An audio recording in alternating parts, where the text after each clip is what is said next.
Now, Fox 13 meteorologist Valerie Mills with your Sky Tower radar forecast. Well, this morning, our last sunrise in the 6 o'clock hour. As we spring forward tonight, we are going to have those later sunrises and sunsets starting tomorrow. 7:44, our sunrise time, sunset at 7:35. So, of course, that means we lose an hour of sleep tonight. But, hey, you don't need to. Go ahead and sleep in. Enjoy your Sunday if you want to. Here's a look around the area this morning. Temperatures quite mild already. 73 in Clearwater, 74 in Tampa. Cloudy conditions.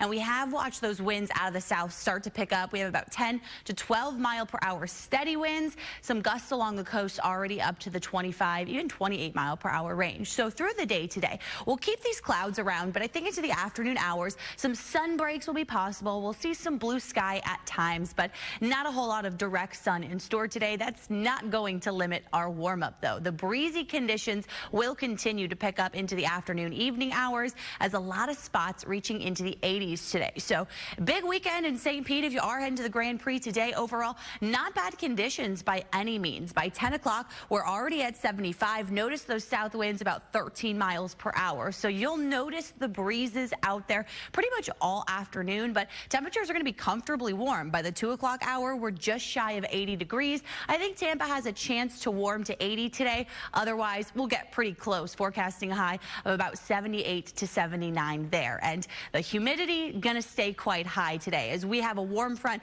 just to the north of us. It's bringing some heavy rain right now through parts of the Panhandle, but especially up into Georgia, the Carolinas.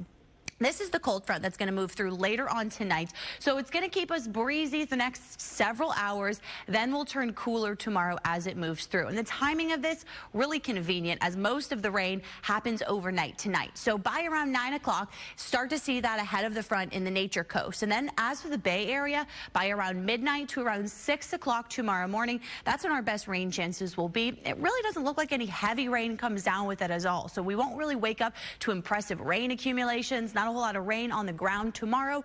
And then as we head through the afternoon hours, we clear things out pretty nicely. It is going to be a little bit cooler out there tomorrow. So low 80s all along the coast. 84 today in Tampa, 85 for your high in Newport Richey. Inland around Bartow, frost-proof Haines City, a high of 88 this afternoon. And then about 10 degrees cooler tomorrow. This is actually really seasonal. This is where our temperatures should be for this time of year. And we just have been riding this warmer than average temperature trend through most of this week. So highs on your Sunday, low 70s along the coast, otherwise mid and upper 70s for the rest of us. And we are going to start to turn a little bit choppy on our waters. Starting today, moderate chop, seas 2 to 3 feet, south winds 10 to 20 knots. On Sunday, behind that front, still breezy up to 20 knots, but we get that northwest wind, choppy on the bay for your Sunday. We'll hit a low tide 7:48 this morning, high tide 2:12 in the afternoon. And with that, water temperatures have continued to warm up all across the state. We're in the mid-70s already, and it's going to be no time before we're talking temperatures in the 80s, low 90s for our water temperatures. For the next couple of days, though, enjoy the 70s, back into the 80s by the middle of next week. Stick with us. We're going to be back right after this break.